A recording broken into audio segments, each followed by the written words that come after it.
No, I think the internet's running now.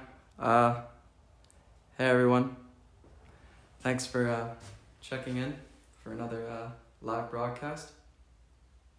I think we're live. Yeah, I think we're live.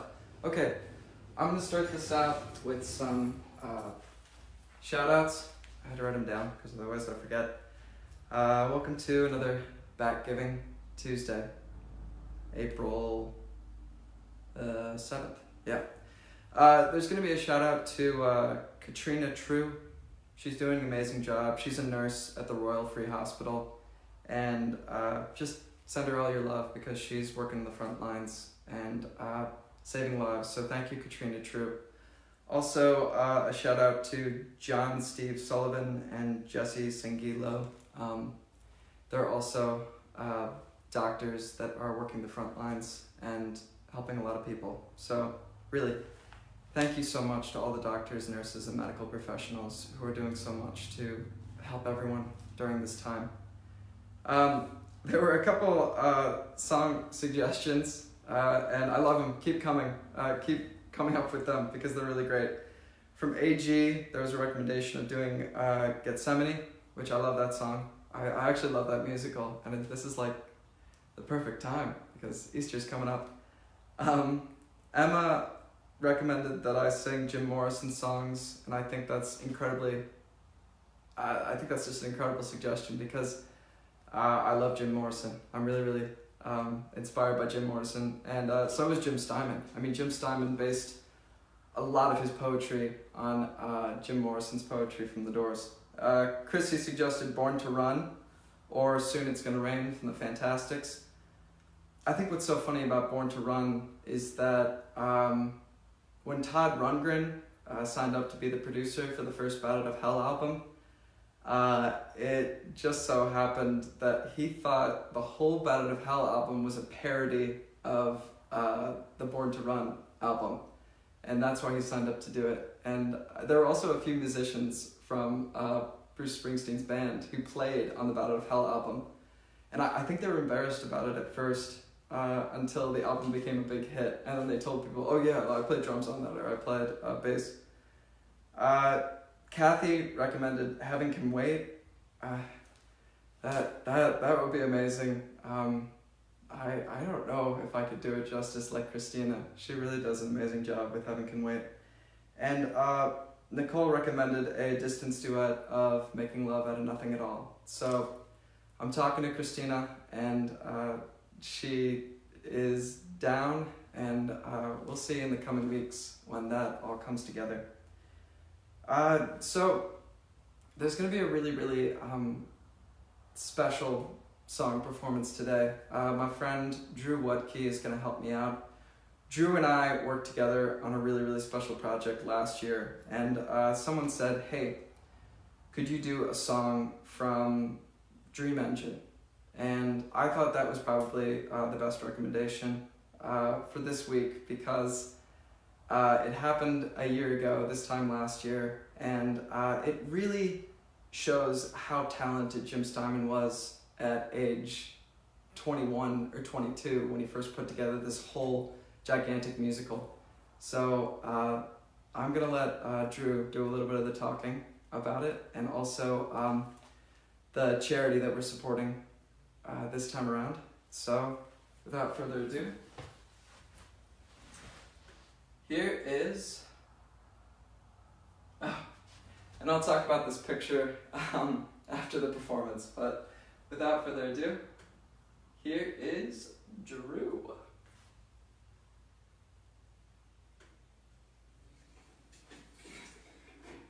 Hi friends all over, how are you doing? Hope you're staying healthy and safe, loving on folks the best you can right now from inside our homes and watching all these new developments every week. So Andrew and I really wanted to do our part and see what we could drum up as far as encouragement and hope for you all. And so we're gonna do a song for you. Hopefully that's gonna inspire you. It's one of Jim Steinman's originals from Dream Engine, which was the first show he wrote. He wrote the book, music, lyrics, everything for that. And all of the proceeds from this, please donate, be generous, are going to go to Feeding America, feedingamerica.org. You can find that all in the comments. But this is an amazing organization that is keeping people fed and keeping resources for food going to many of the school children around our country who don't have their their meals for them. It's keeping them fed hygienically, still safely.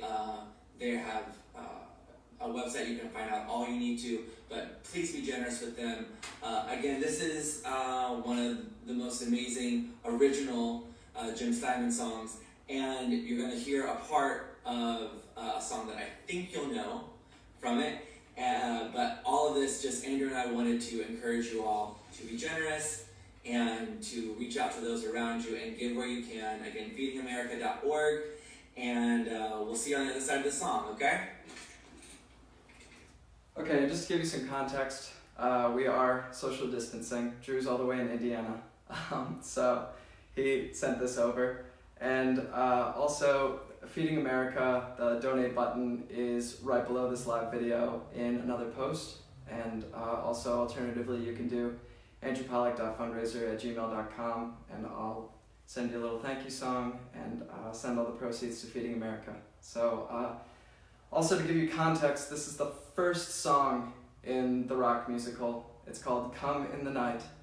And this is when Ball, the main character of this show, is persuading and calling his people to join this tribe and join this revolution that is outside this post-apocalyptic city that's run by a dictator. And if that story sounds at all familiar, just know that The Dream Engine was the musical that basically gave birth to all of Jim's future songs and future ideas and future musicals. This was his original seed that got planted and grew into a beautiful, amazing, flowering bat tree, if you would go along with that analogy. Anyway, without further ado, here's Come in the Night.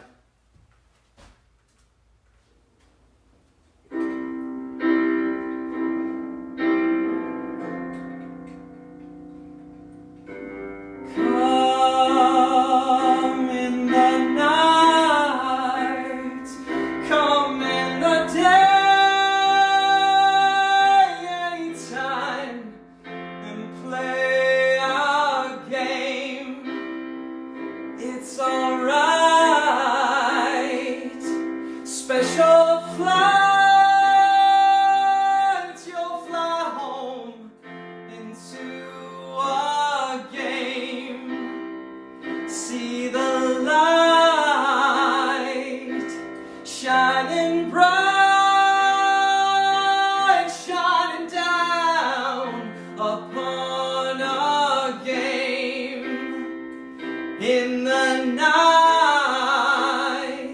come in the day, play our game, come away.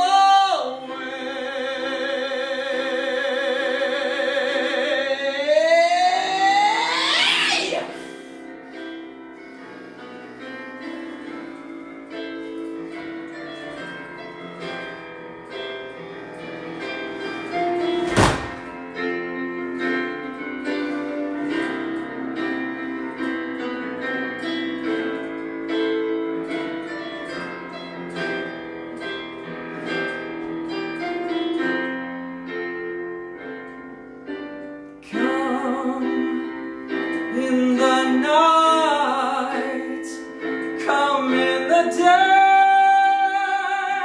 play our game, come away.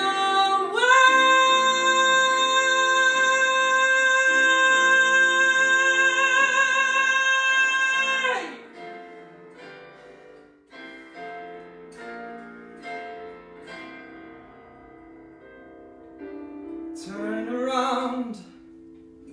There's a black day dawning, turn around. There's a corpse in mourning, turn around.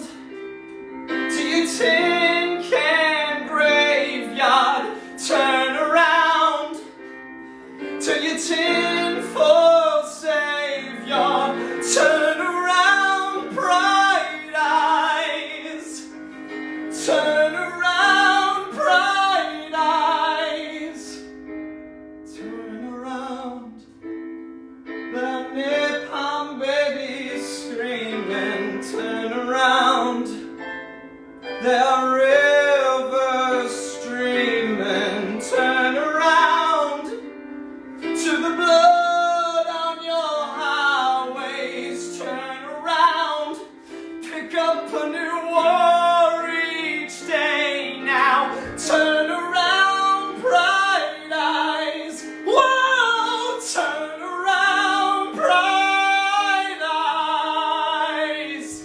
Don't let the slaughter bring you down. Whoever said that madness was a sin? It's too late for the rain to wash it down. Whoever killed the ocean and the wind? Down on your knees now. What do you see now? Down on your knees now. What do you see now? How do you bury the skull of your country? How do you bury a nation of fears? Where do you put all your long years of dying? Give me a tombstone and a wreath of all your tears.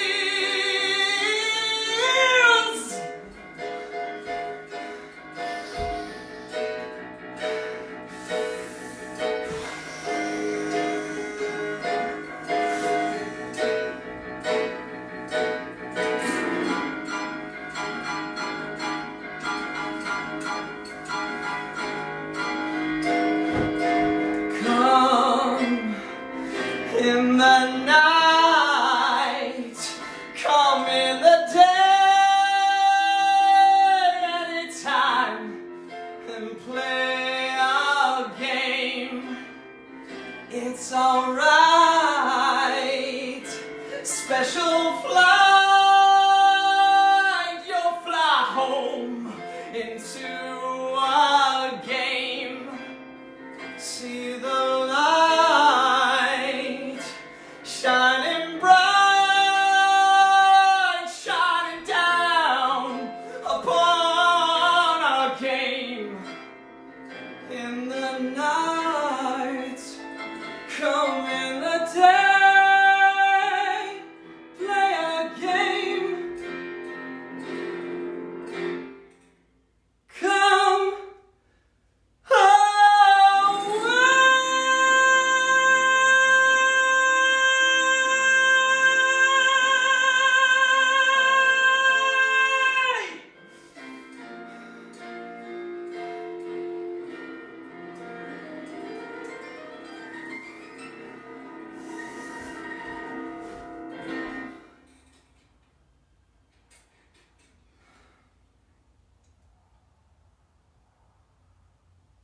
Okay, and that was the beginning of Dream Engine, Come in the Night.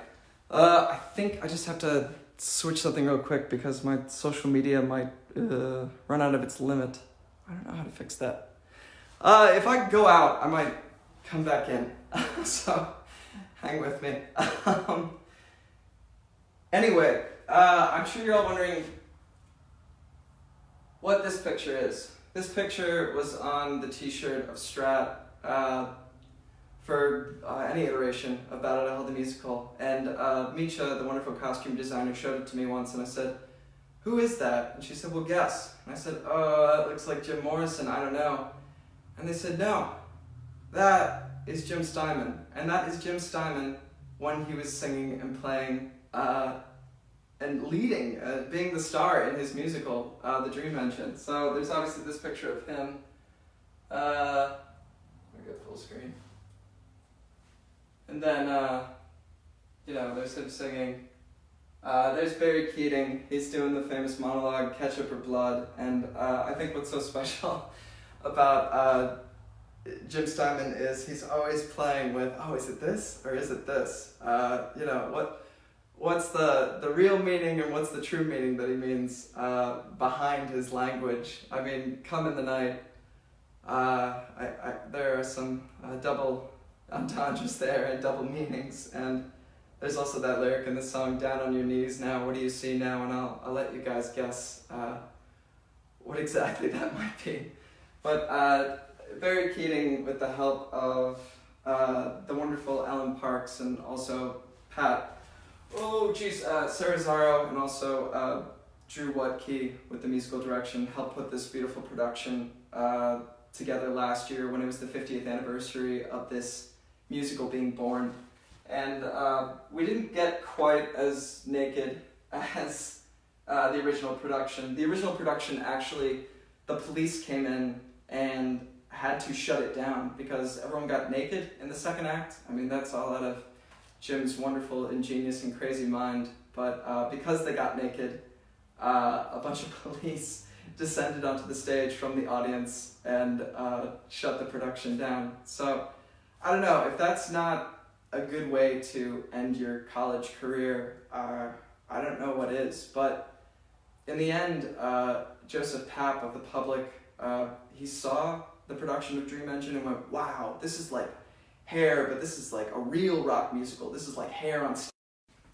Richard Gere played Ball, and I would have loved to have seen that version, but I think eventually things went a different way, and Jim met Meatloaf. So yeah, I don't know, like here's a bunch of naked bodies together at the end. That's always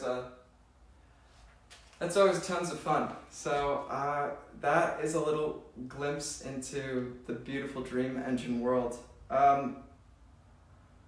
And essentially, we also had a whole bunch of, not naked, but tribe members perform with us. And they were the wonderful John, Larissa, Richie, Janine, Kayla, Drita, Alfonso, Epiphany, and Sebastian. And they were all such amazing people. And during this song, they would all come on and say, "There are no scars on my body." And then they would reveal the internal troubles that ripped them apart inside and their internal critics, and they would express that on stage. And there's a wonderful YouTube video of this performance, and I can't find it online, but I'm sure it'll be back online soon. And to audition these tribe members, the wonderful Ellen Parks had everyone audition with the "I Remember Everything" speech. You know, that famous one from Bat 2 and also at the beginning of Bat the Musical. And they all had to do it. And I guess there were so many wonderful interpretations of how to do that opening speech. And these people were all amazing at it. So it was a very, very special and amazing moment. So that's what I have about Dream Engine today. I'm gonna take a few questions and then I will see you guys next week. Really, thank you so much for donating to Feeding America. I was speaking with John Steve Sullivan, who's my friend, who's a doctor, and he said that it's really, really wonderful that everyone's donating to doctors and nurses and the medical professionals and the medical institutions. However, he said, I think a lot of people are not getting food right now. A lot of the poor and impoverished people are not getting food and the resources they need to stay alive. So really, thank you so much for donating to Feeding America. And Drew Wadkey and I are so grateful. Also, follow Drew on social media because he's amazing and he plays a happy hour for Marie's Crisis throughout the week. And it's really incredible. So I'm gonna take some questions. Oh, someone said thank you for doing Dream Engine. What is your favorite Bat Out of Hell song to sing and perform? My favorite Bat Out of Hell song to sing is Crying Out Loud. I think also Bat Out of Hell is a really, really special song to sing as well. What's so weird and wild about Bat Out of Hell and also this Dream Engine song, Come in the Night, is that Jim loves to throw in the high C right at the end of a song. He's so Wagnerian and Wagnerian rock about it, and he'll just be like, okay, yeah, you sang the whole song, the majority of the song was above an F, but, you know, for that total climax, just go to that C at the end. That's what's always great. That's what's always exciting. And, yeah, it's really, really cool. But also at the same time, you're like, really? I have to go to like a C again? But, you know, that's like, for a guy, that's kind of like the most vulnerable climatic note that you could sing, and it still sounds somewhat human. You could still feel the pain in there and the joy and everything, and he knew that. Is there any current shows at the moment that you would love to star in? Oh my gosh, that's such a wonderful question. Gosh, I'd really love to be in Hair. I'd love if the Dream Engine came and we could star in this. And gosh, there's so many shows that I'd love to be a part of. Someone just said, "What's on my shirt?" This was made by Pat Cerizaro, who put together a lot of the Dream. Oh, and I realize it's all mirrored, but he put together the whole and organized the Dream Engine performance, and it's basically a ketchup bottle. And then it says Dream Engine on it and Jim Steinman. And there's this whole joke about in the show whether something is ketchup or blood. Like what's reality in theater and what's reality in the real world and how do they intersect. And I'm sure there's a whole professorial philosophy I could go into. Where's your mom? We love her. Oh, don't worry, my mom's watching downstairs. I'm sure she'll call up at any minute. Are there any songs you'd swap out in the show for a different Steinman song? If so, which? I'm here, I love you all! Okay, my mom says she loves you all, so she's here. Did you ever see Meatloaf in concert during his touring years? How exactly did you first find Steinman music? I first found Steinman music and Meatloaf music from my dad. He played me Paradise by the Dashboard Light when I was having a really tough time. It was after a bike accident, like a really, really bad bike accident where I went to the hospital for a while. And he could see I was down and he played me Paradise by the Dashboard Light, and it was such a theatrical rock and roll spectacle of a song that I just kind of went, oh my gosh, how do I get involved in that energy all the time? And I just fell into this whole world of theatrical rock and roll, and it's been wonderful ever since. So it's just been an incredibly special time, and I'm so glad that I've been able to share it with all of you. So really, all the love to you guys. Thank you so much. Maybe I'll bring, where's my adorable doggo? Maybe I'll bring my adorable doggo next time. I don't know if he likes me singing very loud, but please continue to message me to say what songs you would like to hear next time. And also just, I don't know, keep me updated on how you're doing in life. And please all stay safe and healthy and wash your hands. And also, if you really, really want to hear me sing more and want to hear your own personalized song, I just joined Cameo. I'm not exactly sure how it works, but I want to write people just like little short, fun songs and reach out to you guys. I am a songwriter. If you guys are fans of Cat House, I love writing music and I'd love to write songs for you. So just check me out on Cameo and I don't know, just give descriptions of what you want the song to be, what the lyrics might be, or what the storyline is, and I'll put something together for you. Oh yeah, and I'd love to, how about playing Jesus and Jesus Christ Superstar? Yeah, I'd love to play Jesus and Jesus Christ Superstar. So, and what is your experience meeting Meat and Jim? What did you take out from the artist? I think I took out from Meat that you really have to fully embody these songs to your actual DNA and get them so closely wound into you that you are just living and breathing and bleeding these songs. And once you're able to do that, once you are the gift of the song, you can give it to the audience and they can receive it and receive the love and make their own story with it. So can you talk a little bit about the Midnight Ramblers and your time with Cat House? Okay, I'll do this as the last question. I was part of a wonderful a cappella group, the Midnight Ramblers. They were at University of Rochester, and they really educated me so much on how to sing, how to do many, many shows a week, and how to really have your ears and eyes open to the pop sound and feel. And it really, really helped progress me to where I am today. And with Cat House was a project where myself and the members of Cat House basically put together a DIY record label, and we released an EP, and we all did this in college to see if it was possible and to explore the music industry, and it was a really, really fun project. So, and yeah, I think that really influenced me and helped me eventually get into Bad Out of Hell the musical, because you know, I had a love of theater and I had a love of music and rock and roll, and I always wanted them to go together, and this is the perfect show that did it. So really, thank you so much, guys. Thank you so much for tuning in, and I'll see you next week. Back giving. Love you.